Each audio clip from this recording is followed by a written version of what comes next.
En las dos obras se espera, interrogándose si vendrá. En una llega y es un fantasma. Su autor creía en lo sobrenatural y desde allí desarrolla la anécdota de su pieza. Ese espectro le dirá al protagonista que no ha fallecido por mordisco de víbora, sino asesinado por su propio hermano, quien le vertiera veneno en el oído.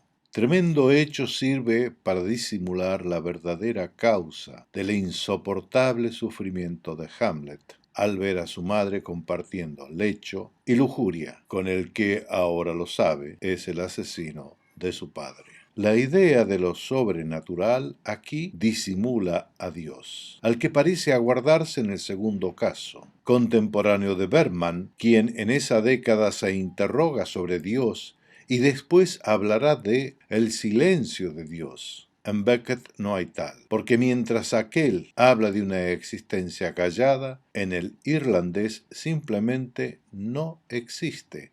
Ni siquiera dirá que ha muerto como lo afirmara Nietzsche un siglo antes, un fallecido que en algún momento tuvo cierta presencia. Para Beckett nunca estuvo. Solo está el vacío, condición de sí mismo y no una variante del espacio. Es un concepto del ser.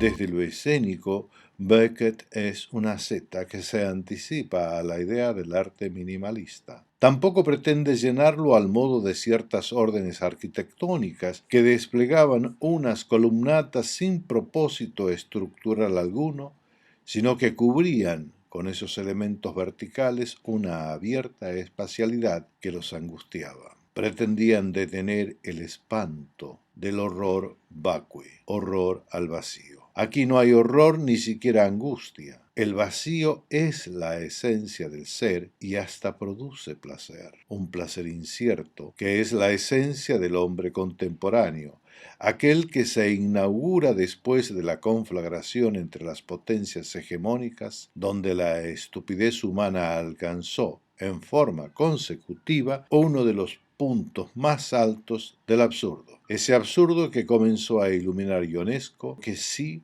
padecía de ese horror vacui, y terminaba llenando la espacialidad escénica con sillas, en tanto manifestaba que el sitio no podía cubrirse porque, en definitiva, en otra de las grandes esperas del teatro, los espectadores no acudirían. ¿Para qué molestarse si el conferencista es sordo, pero sobre todo mudo?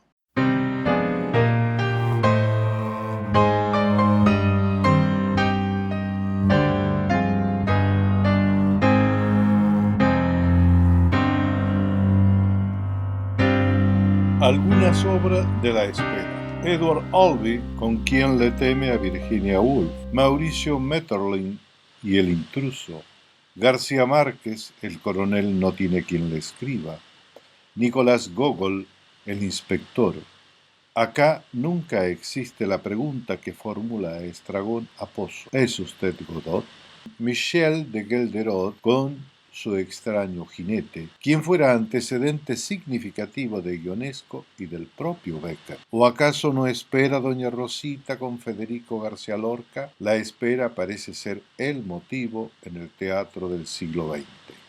María Elena Walsh habla de cómo la nostalgia por su país cuando ella se encontraba en el extranjero le trajo a la mente la nostalgia de la niñez y así comenzó a escribir cuentos y rimas para la infancia. Ese deseo de que el pasado concurra ahora quizás sea el mismo que sienten Vladimir y Estragón. Esto tal vez pruebe la inexistencia de Godot, que siendo el pasado es imposible que exista en el ahora, y por ello la espera es en vano, aunque Faulkner, en su Requiem para una reclusa, respondería que el pasado no muere, ni siquiera pasa. Tal vez Godot está en los cubos de basura de final de partida, que siendo pasado y tal vez muertos regresan al presente.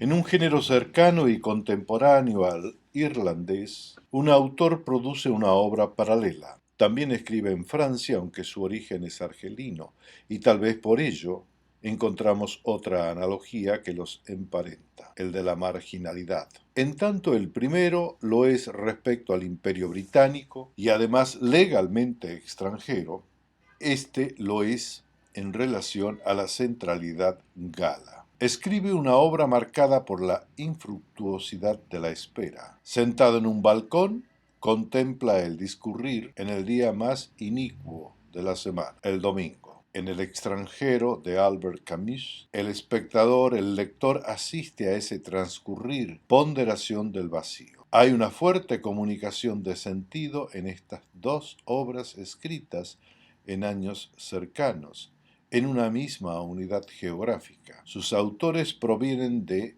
sitios diversos. En los dos casos tuvieron que cruzar el mar para encontrarse en ese sitio que los ha convocado, aunque no reunido. En tanto, la idea de aguardar los conecta, los distancia la intención. Mientras en Godot los personajes lo hacen activamente, tal lo anuncia desde el título, están esperando. En Camus es la espera per se, también anunciada desde el título, el extranjero, el que está fuera del acontecer. Aunque hay quienes piensan que los personajes beckettianos tienen una inmóvil espera, no están inermes. Su detención revela una activa espera que rebota en las paredes del cerebro.